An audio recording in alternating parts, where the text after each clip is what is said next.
Ayun. So, good evening guys. Ngayon po ay Wednesday, August 5, 2026. At syempre, laglag pa rin ng konti yung index natin dahil ghost month. At saka malakas talaga yung net foreign sale na naman natin. So, meron tayong, or rather, nag-close tayo 6,286.31. So, drop tayo ng negative 0.16%. And then, yun nga, net foreign sale ulit tayo ng 585 million. Pero yung mga trending stocks natin talaga, diretso pa rin yung kanilang mga galawan. Most likely, kasi wala pang summer Philippine Stock Exchange, ang movers natin is mining. Kasi tatlo dito. Mining, si DHI, AP, at saka si APX. And then, yung previous na mga tech stocks natin sa Paxilica, ayan, si Ion at saka si Certec. Si CHP, baka gumalaw to dahil si Holcim, di ba? Merong balita, binili siya ng isang Chinese company. Ayan, so nagparamdam si CHP natin. Malakas din yung yung sipa niya for today. So yung mga trending stocks malalakas, yung mga blues natin mahina pa rin yung kanilang galawan pa. Okay? So global markets, malakas si US, pangatlong araw na. Tapos yung futures niya okay din siya sa European stocks, okay din yung galaw. And yung unfortunately sa atin, hindi gumagalaw. Sa Asia markets, maganda rin po yung kanilang galawan. Pati yung crypto natin, di ba, si Bitcoin, bumabalik po siya sa 64K na naman. So medyo tumataas ulit yung cryptocurrencies. Okay? So dito sa Philippines, pag-usapan na lang ulit natin yung mga trend stocks.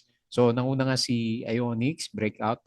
Mga breakout yung galawan eh. So Ionix up ng ilan to? 11.03%. So meron siyang 181K net foreign buy. Tapos si Certec, 10% na rin.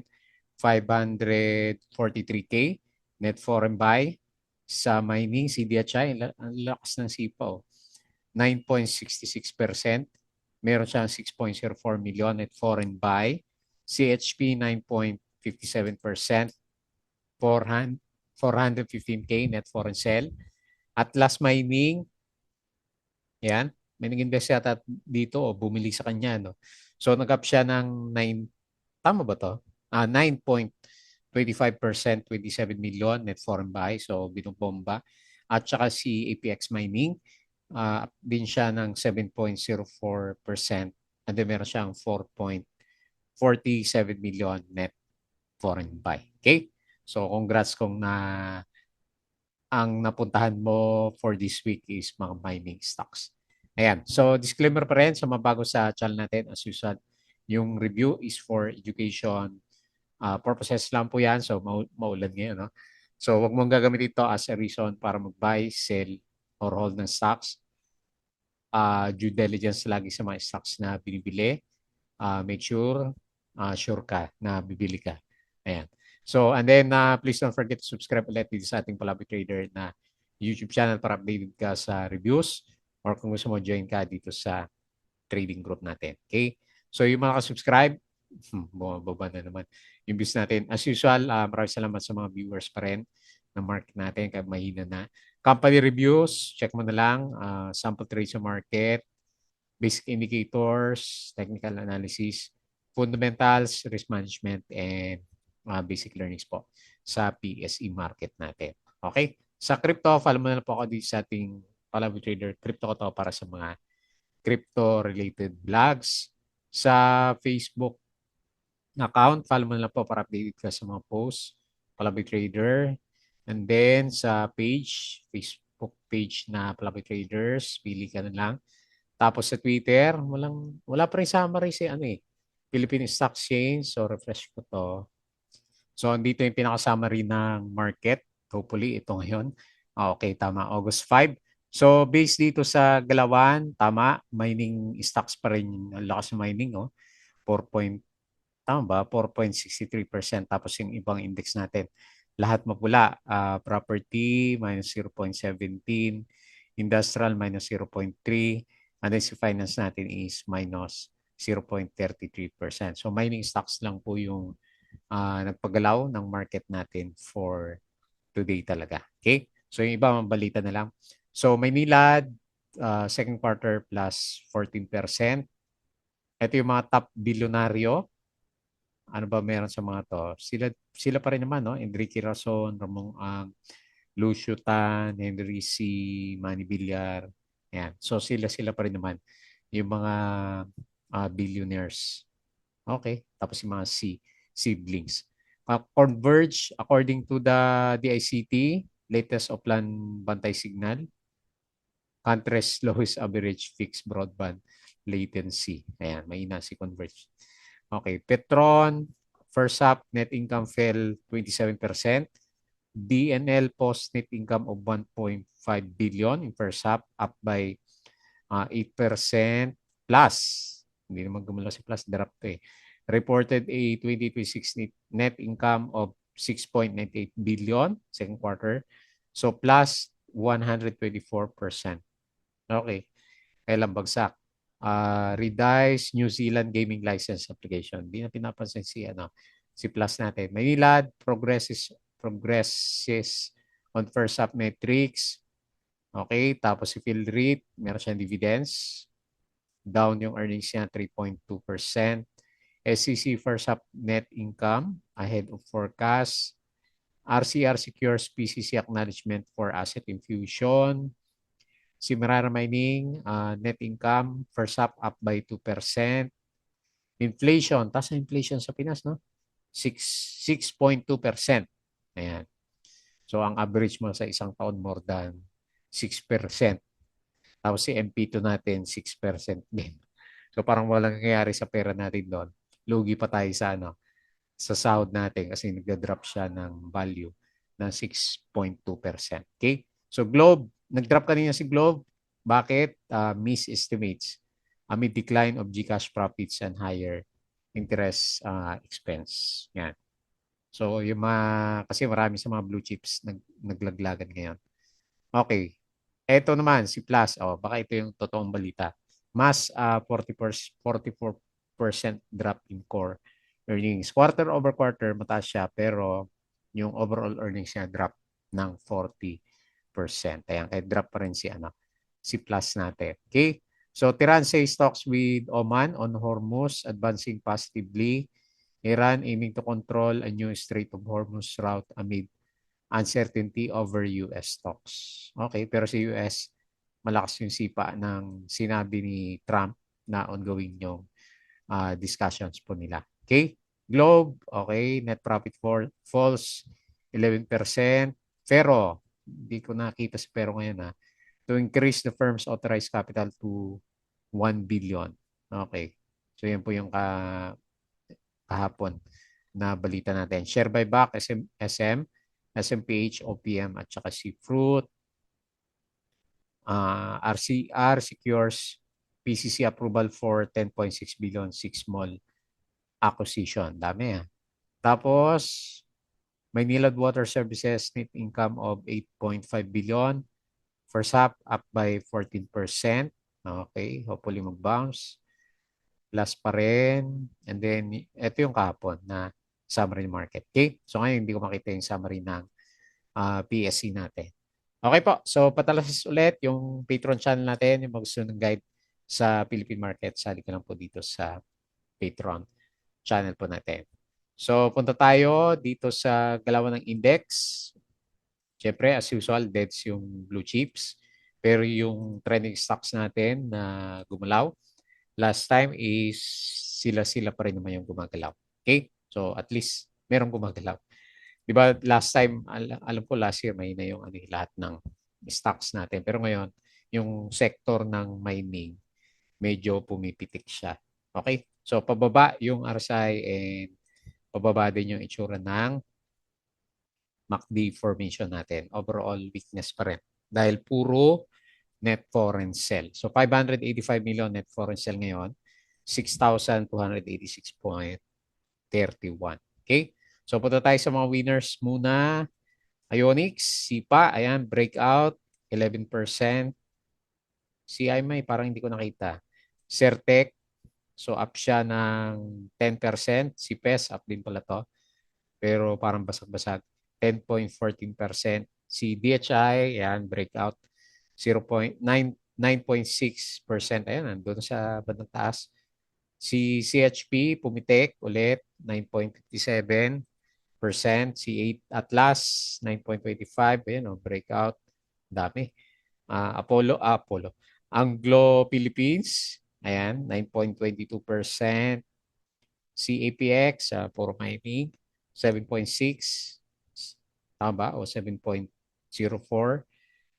ABA, 5.97. Uy, breakout si ano. Si ABA. Tapos si LC, breakout din. Tataas naman mining. Ay, hindi naman ito mga to. 4.27%. Yung ibang sector, ayaw eh. Tapos si Felix Mining, 3.88. Nickel, 3.52.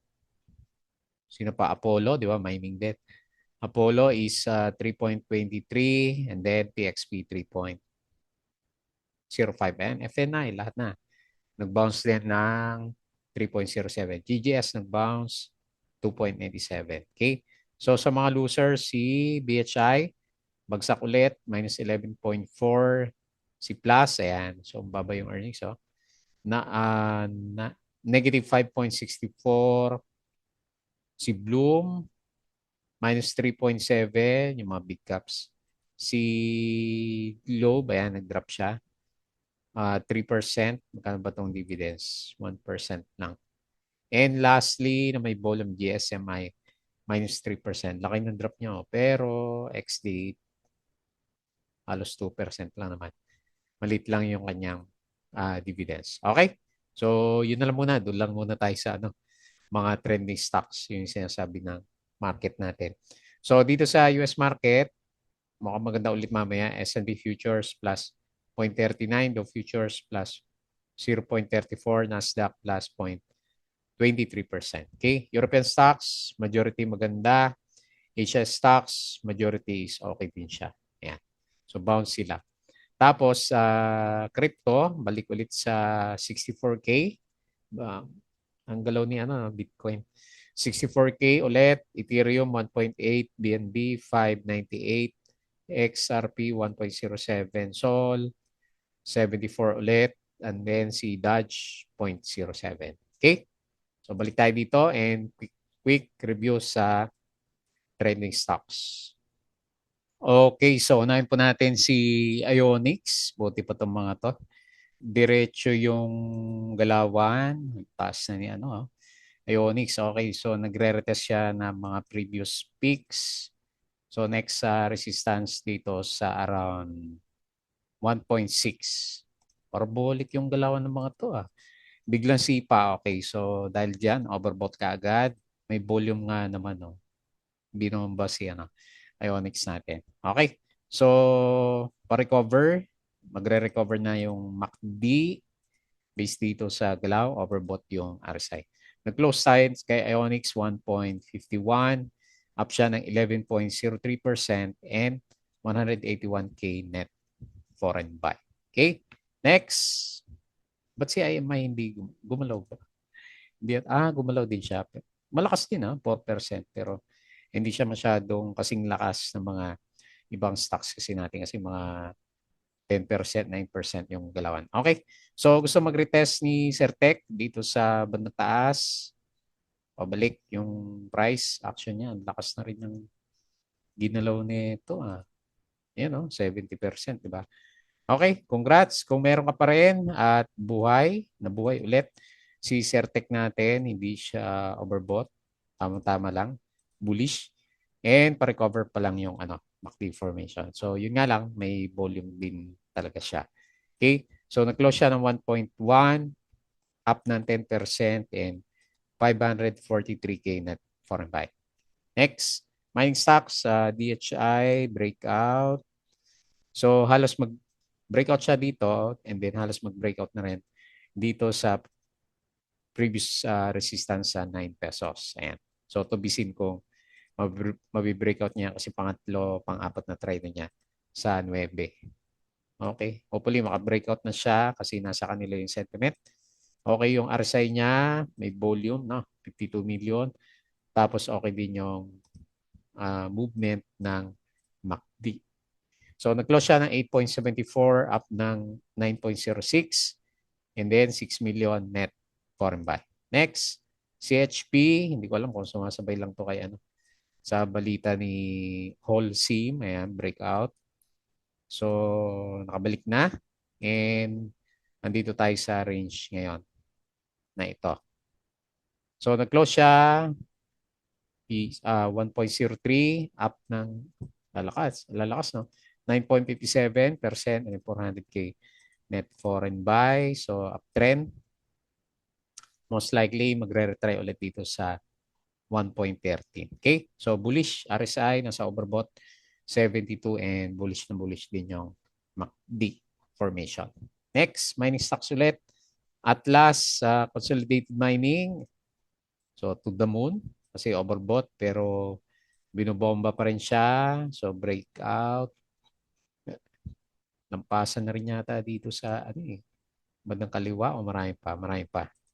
So, bumabalik na siya dito sa range na to. Ito naman yung range na binubuo natin sa kanya. So, 16.4 yung next na projection. Pwede, no? Actually, kung ito siguro, mas mataas pa. O, halos ganun na nga. Ito na yung sinundan niya. Okay? So, MA9 yung pinaka-support sa baba or dito sa 13.4. So, may volume eh. So, kahit overbought, may volume. And bullish na bullish yung RSI at saka MACD formation natin. So, nag-close siya 14.88 up ng 9.25% and ilan to? 27.8 million net foreign buy. Okay? And then lastly, si APX. Okay din yung galaw. Ayan. Halos nag-breakout na. MA100. So, lagay na ba natin dito? Lagay natin dyan. Malakas naman yung mining stocks kasi halos kung sisilipin mo na maigi. So, andito naman yung range na pinupuntahan na niya. Last time support natin yan eh. Okay, so hopefully, which is parang gusto naman niya. Ayan, diretso yung RSI at saka MACD formation. Okay din yung trend. Okay, so nag-close siya 15.2, 7.04%, and then 4.49 million net foreign buy. So Webes pa lang, no? Lalakas na sipa ng mining stocks rather Wednesday. Ayan. May chance pa, di ba, para umixit bago mag-Friday. Okay po. So, congrats na lang kung nasa mining stocks. Yung iba, kulelat pa rin. So, puro trending stocks lang yung nakita natin na mayroong movement. Yung mga previous na trending stocks, sila pa rin yung gumagalaw. Okay po. So, yun lang muna bago time close. Please don't forget to subscribe ulit dito sa ating Club Trader na YouTube channel. Join ko sa group. Kung gusto mo ng guide, crypto ko to, follow mo na lang. Facebook account, Facebook page, Twitter, and Patreon. So, kung gusto ng guide, sali lang po kayo sa group natin. Okay? So, yun lang. Maraming salamat. Kita ulit tayo bukas.